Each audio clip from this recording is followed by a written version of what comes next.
আপনারা জানেন যখন একটা সংকট তৈরি হয় তখন সেই সংকটের বিরুদ্ধে প্রতিরোধ তৈরি হয়।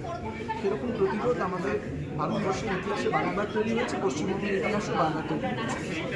ফ্যাসিবাদ বিরোধী একটি গণসংগঠন মঞ্চ তৈরি করা হয়েছে, যেখানে বিভিন্ন গণসংগঠন আছে, প্রচুর ইন্ডিভিজুয়াল মানুষও আছে, আমার মতো প্রচুর ব্যক্তি মানুষও আছে, আবার প্রচুর গণসংগঠনও আছে, যারা 22শে জানুয়ারি একটি মহামিছিলের ডাকা আছে।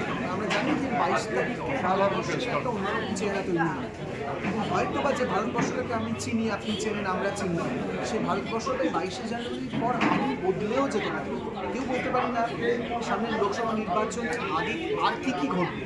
এই রাম মন্দির প্রতিষ্ঠাকে কেন্দ্র করে যার পেছনে ভক্তিও নেই, যার পেছনে হিন্দুত্বও নেই, যার পেছনে এমনকি রামও নেই, সেই রকম একটা পরিস্থিতি তৈরি করে একটা মন্দির প্রতিষ্ঠা হচ্ছে, যেটা উদ্দেশ্য পুরোপুরি রাজনৈতিক, এবং এটার সঙ্গে ভক্তির এবং ধর্মের কোনো সম্পর্ক আছে বলে আমি মনে করি না। এটা একেবারেই একটা রাজনৈতিক মাসেল প্রদর্শন।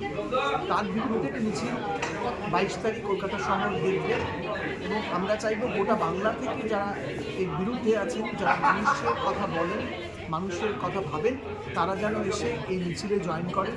আমিও থাকছি, আপনারাও যদি আসেন খুব ভালো লাগবে।